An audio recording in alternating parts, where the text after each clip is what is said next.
میں نے کہا ایسا تو بچے سامنے بھی نہیں پڑھے بہت سارے مکتب میں. ہم لوگ یہ سمجھتے ہیں کہ مکتب کی تعلیم میں تجوید اور مکتب کی تعلیم دونوں جمع نہیں ہو سکتی. جیسے پہلے پرانی عورتیں پڑھاتی تھی ویسے پڑھاتے ہیں. ایسا نہیں. عزیز دوستو, اگر آپ محنت کرنا چاہیں تو اس موبائل کو اپنی آمدنی اور کمائی کا ذریعہ بنا سکتے ہیں, اور عوام الناس اگر اس کے ذریعے سے محنت کرنا چاہے تو اپنے لیے قرآن سیکھنے کا ذریعہ بنا سکتے ہیں. اس کے بجائے یہ موبائل فتنوں کی آماجگاہ بن گیا.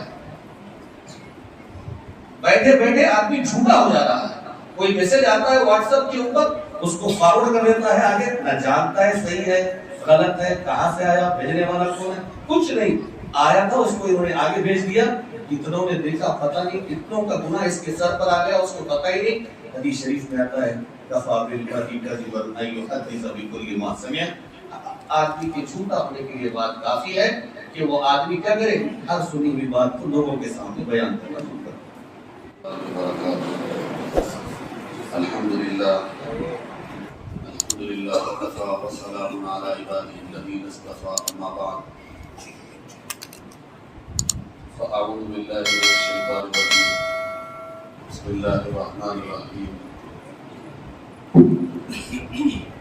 فإنکم وما تعبدون ما انتم علیہ بفاتنین. صدق اللہ العظیم. بادروا بالاعمال فترا كقطع الليل المظلم يصبح الرجل مؤمنا او يمسي كافرا او كما قال عليه الصلاه والسلام. سبحانك لا علم لنا الا ما علمتنا انك انت العليم الحكيم. رب اشرح لي صدري ويسر لي امري واحلل عقدة من لساني يفقهوا قولي. جو حضرات پیچھے بیٹھے ہوئے ان سے میری گزارش ہے تھوڑا قریب قریب آ جائے, پیچھے والوں کو جگہ ہو جائے, قریب قریب آ جائے. جن حضرات کو ٹیک کی ضرورت نہیں ہے وہ ٹیک چھوڑ کر کے بیٹھیں, جن حضرات کو ٹیک کی ضرورت ہے وہ ٹیک لے لیں. تھوڑا تھوڑا قریب قریب آ جائیں. باہر سے بہت جب سے دیکھ رہا ہوں کہ لوگ آ کر کے واپس جا رہے ہیں. قریب قریب آ جائیں, تھوڑا سا قریب قریب آ جائیں انشاءاللہ. بہت اہم بات ہوگی حضرت کی, ہم سب کو حضرت سے سننا ہے. میں حضرت کے خادم کی حیثیت سے آیا ہوا تھا. ماشاءاللہ یہاں پہنچ کر کے صبح 12 بجے ہم لوگ تقریباً یہاں پہنچے. جب سے حضرت مولانا اسماعیل صاحب پاس کے دانوں برکاتہ کے ساتھ رہ کر کے کئی باتیں سننے اور کئی باتیں سیکھنے اور کئی طریقے جاننے کا موقع ہوا. یہاں آ کر کے الحمدللہ ابھی شولہپور کی میں نے کارگزاری سنی. ابھی مغرب کی نماز کے بعد حضرت مولانا حافظ ایوب صاحب, عبدالجبار صاحب, ان کے ساتھ بھی مجلس میں بیٹھ کر کافی باتیں سنتا رہا. الحمدللہ مجھے یہاں پہنچ کر کے حقیقت میں استفادہ کرنا تھا, وہ بہت سارا مجھے فائدہ ہوا ہے الحمدللہ. ان ساری چیزوں کو ہمارے استاد محترم نے کہا کہ جا کر کے دیکھو, اس کو اپنے پاس بھی جاری کرنا ہے. تو میں بھی انشاءاللہ یہاں سے ارادہ کر رہا ہوں کہ ہمارے پاس بھی اس طرح کے مسابقے کراؤ. اور یہ جو غیر مسلموں میں سیرت کا مقابلہ اور اسی طریقے سے یہ طلباء میں عقائد کا جو مقابلہ ہوا ہے یہ قابل تقریر ہے. اس طرح سے بہت ساری چیزوں کو جو ہے کیا کہتے ہیں وجود ملانے کی ضرورت ہے, جس کے ذریعے سے ان بچوں کا مستقبل محفوظ ہو سکے, ان بچوں کا مستقبل محفوظ ہو سکے. حدیث شریف میں آتا ہے, آپ کو قریب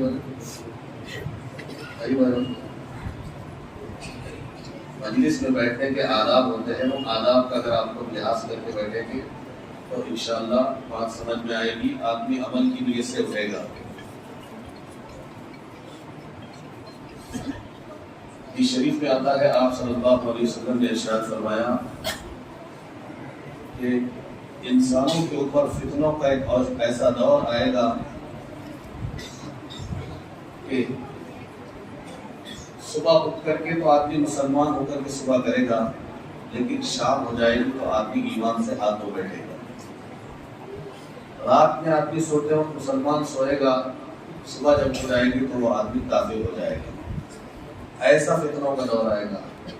توقع مطر کہا گیا ہے کہ جیسے بارش کے قطرے ٹپکتے ہیں ویسے فتنوں کی آمد ہوگی. اور حدیث شریف میں آتا ہے کہ اس فتنوں کے دور میں ایمان کے اوپر جمنا آدمی کے لیے اپنے ہاتھ میں آگ کے انگارے کو لینے کے مناسب ہوگا. تو یہ معلوم ہوتا ہے ہر طرف سے اس وقت فتنے معاشی اعتبار سے فتنے ہیں, معاشرتی اعتبار سے فتنے ہیں, اخلاقی اعتبار سے فتنے ہیں, کئی اعتبارات سے فتنوں کے اندر انسانیت گھری ہوئی ہے. اور اس میں ایک مسلمان کے لیے ان فتنوں کے اندر اپنے ایمان کو بچانا بڑا دشوار ہو گیا ہے. ماشاءاللہ منتظمین نے بڑے اچھے عنوان سے جاری کر دیتے ہیں اس مضمون پر یہاں پر اجلاس منعقد کیا ہے.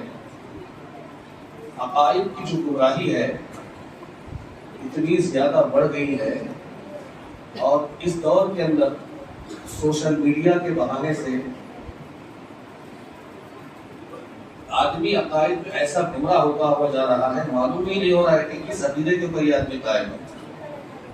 اور خاص کر کے سوشل میڈیا پر فیس بک, واٹس ایپ, یوٹیوب, یہ تین ایسے ہتھیار ہیں جس کے ذریعے سے آدمی کا مائنڈ ڈائیورٹ ہو جا رہا ہے, آدمی کے دماغ کو چینج کر دیا جا رہا ہے. اور اس کے ذریعے سے ایمان کا جو نور آدمی کے اندر موجود ہے, ایمان کی جو رمق آدمی کے اندر موجود ہے, وہ اس کی روشنی مدھم پڑتی چلی جا رہی ہے.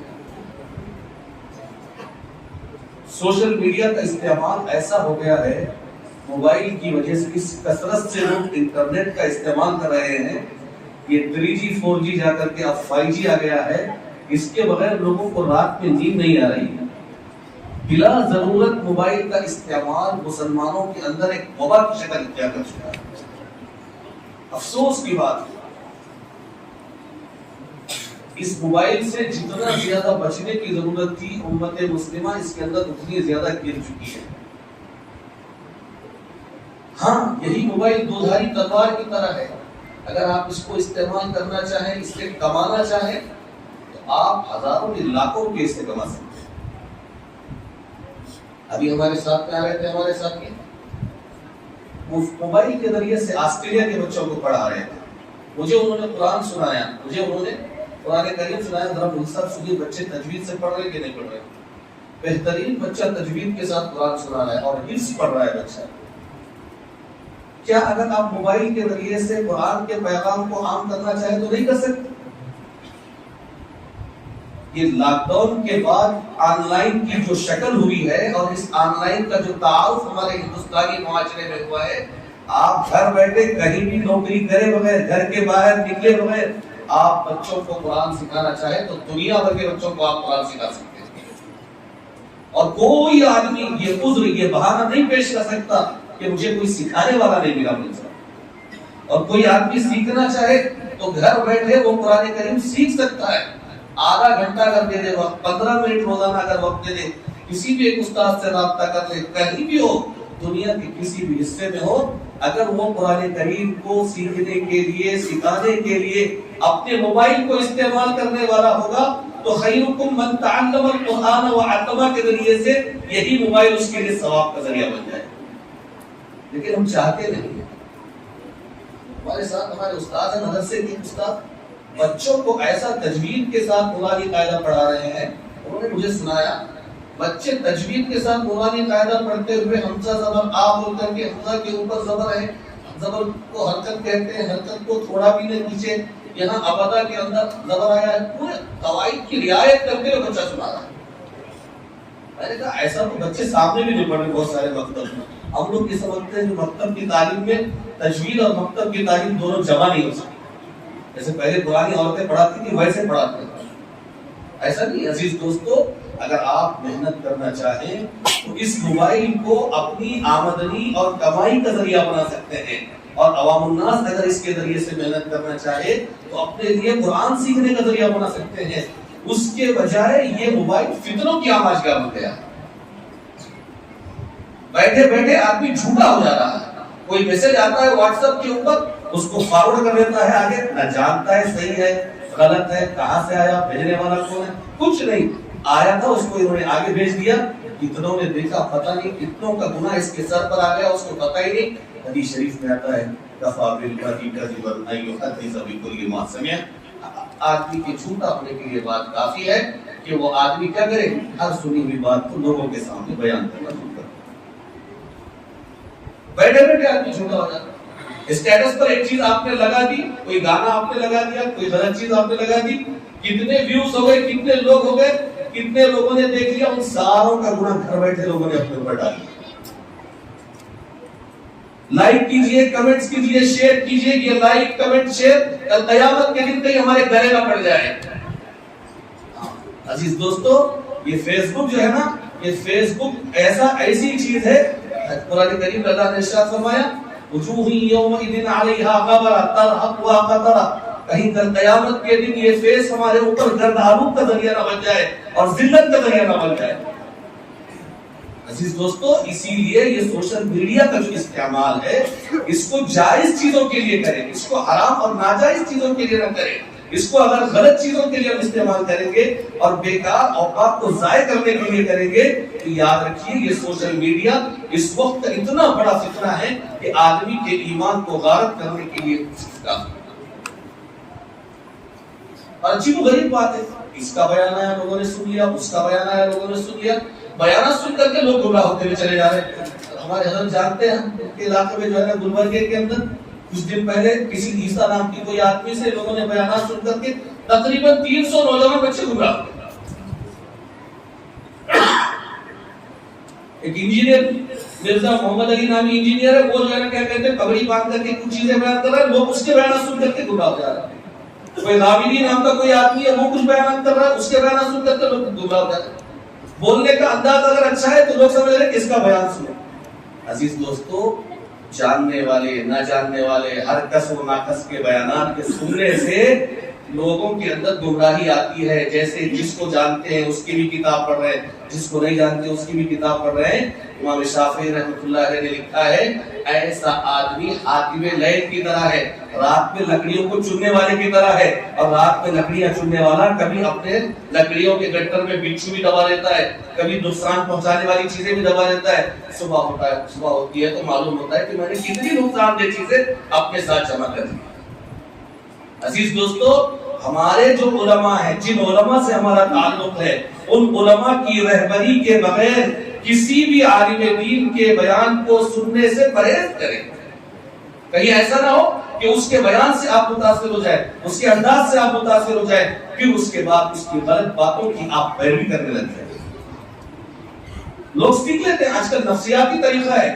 لوگ جو ہے نا کیا کہتے ہیں, سامنے والوں کو متاثر کرنے کے لیے بہت ساری چیزیں اپنا کر کے بیٹھ جاتے ہیں اور اس کے ذریعے سے سامنے والوں پر اثر ڈالتے ہیں.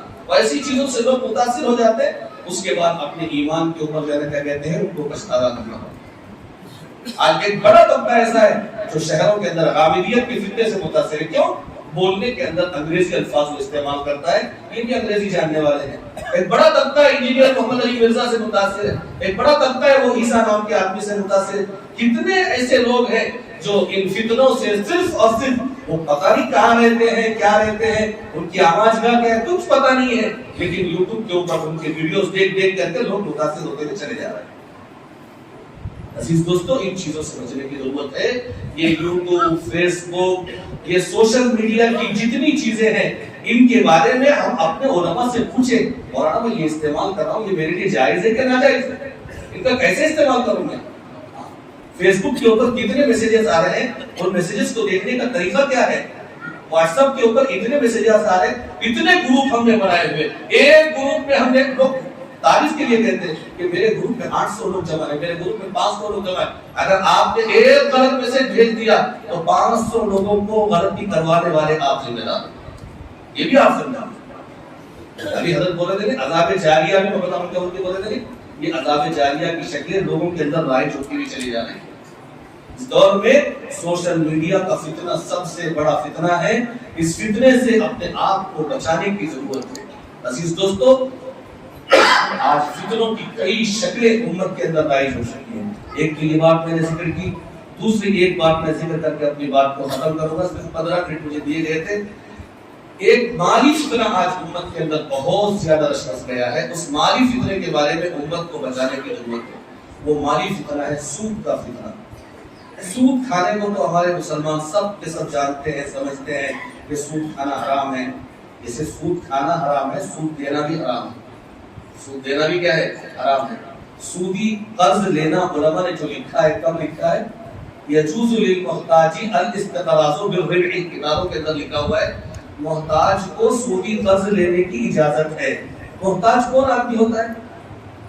محتاج وہ آدمی کہلاتا ہے جس کے پاس اب کچھ بھی نہیں رہا، اب ایسی حالت بن گئی ہے، مجبور ہو چکا ہے آدمی، بالکل کچھ اس کے پاس موجود ہے، اب جا کر کے وہ سودی قرض لے کر کے زندگی بچانے کی اسے گنجائش ہے۔ یہ یجوز للمحتاج سے لوگوں نے یہ سمجھ لیا ہر ضرورت کے لیے سودی قرض لوگوں نے لینا شروع کر دیا۔ ایک طبقہ غربا کا ہے جو معاشی اعتبار سے سودی قرض کے اندر مبتلا ہے، ایک طبقہ مالداروں کا ہے جو حرص و ہوس کی لالچ میں سودی قرض میں مبتلا ہو کر کے اپنی اچھی کمائی کو برباد کر رہا ہے۔ عزیز دوستو، کمزور اور غریب طبقہ سودی قرضوں کے اندر پتہ نہیں کتنے قرضے سودی جاری ہو چکے ہیں، فائنانس کے، بینک کے، وہ سودی قرضوں کو لے کر کے سود پر سود بنتے ہوئے ان کی زندگی پوری سود کے اندر گزر جا رہی ہے۔ ہمارے پاس تو جو ہے نا کیا کہتے ہیں، چھوٹے چھوٹے گلیوں کے اندر، شہر کے اندر آ کر کے عورتوں کو جمع کر کے سودی قرض دینے کا رواج چل رہا ہے۔ یہاں کیا صورتحال ہے مجھے پتا نہیں، وہ سودی قرض لے کر کے بچت کر، ہمارے پاس اس کو گپت قرض کہتے ہیں، وہ قرض جو ہے کیا کہتے ہیں دے کر کے عورتوں کو دیتے ہیں، مردوں کو نہیں دیا جاتا۔ ہمارے عورتیں نوجوان بچوں کو بٹا کر کے وہ سودی قرض لینے کے اندر مبتلا ہیں اور بلس کے لیے لاکھ لاکھ روپے سود کرتے رہے اور اس کے اوپر سود پر سود بنتے چلے آ رہے ہیں اور کبھی وہ سودی قرض ادا نہیں ہوتا، اسی کے اندر ان پوری زندگی کٹ جاتی ہے۔ اس طرح سے غریب سودی قرضے کے اندر مبتلا ہے اور مالداروں کے جتنے کاروبار چل رہے، بڑے بڑے کاروبار، بزنس لون لے رہے، اوڈی لون لے رہے، پتہ نہیں کتنے لون لے رہے۔ ابھی ہمارے ایک ساتھی انجینئر جماعت میں تو بتا رہے تھے 1 لاکھ روپے اگر ایک انجینئر کی تنخواہ ہے تو 1 لاکھ روپے کے اوپر وہ ہوم لون بھی لے گا، اس کے اوپر پھر وہ گاڑی کا لون بھی لے گا، اس کے اوپر دوسرے لون بھی لے گا، وہ سارے لون لے کے ہر لون کے لیے EMI ایزی منتھلی انسٹالمنٹ وہ بھرتا رہے گا۔ اس کے اوپر اس کو فکر رہے گی اگر کہیں نوکری چلی جائے تو کیا ہوگا، میری EMI بننا ہے، میری EMI بننا ہے، ہر مہینہ اسے قرض بننا ہے۔ اس کے اوپر فکروں میں وہ نوکری میں جھوٹ بولنے کو بھی جائز کر دے گا، ساری غلط چیزوں کو وہ کرنے والا بن جائے گا۔ عزیز دوستو، یہ مالی فتنہ ہے، ہماری حلال آمدنی کو ناجائز اور حرام طریقے سے غلط کرتے ہوئے چلے جا رہے ہیں۔ اور سود کے بارے میں اللہ نے ارشاد فرما دیا فَإِن لَّمْ تَفْعَلُوا فَأْذَنُوا بِحَرْبٍ مِّنَ اللَّهِ وَرَسُولِهِ، کہ کسی اور چیز کے بارے میں اللہ نے ارشاد نہیں فرمایا، شراب کے بارے میں، جوئے کے بارے میں، زنا کے بارے میں جنگ کا اعلان جو فرمایا ہے وہ سود کے سلسلے میں اللہ نے ارشاد فرمایا۔ عزیز دوستو، سود کھانا بھی حرام ہے، سود دینا بھی حرام ہے۔ سودی معاملے میں کھانا دینا تو دور کی بات ہے، سودی معاملات کو لکھنے والے کے سلسلے میں گناہ کہا گیا ہے۔ تو اسی لیے آج ہمارے معاشرے کے اندر ہمارا معاشی اعتبار سے جو سودی قرض چل چکا ہے، یہ انتہائی درجے کا فتنہ ہے جو ہماری حلال آمدنی کو کمزور کرتا ہوا چلا جا رہا ہے۔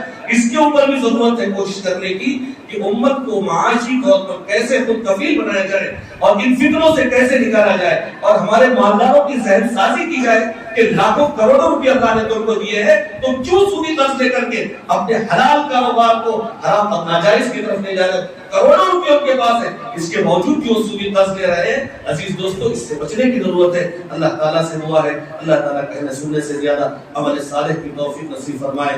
آمین۔ وآخر دعوانا ان الحمد للہ رب العالمین۔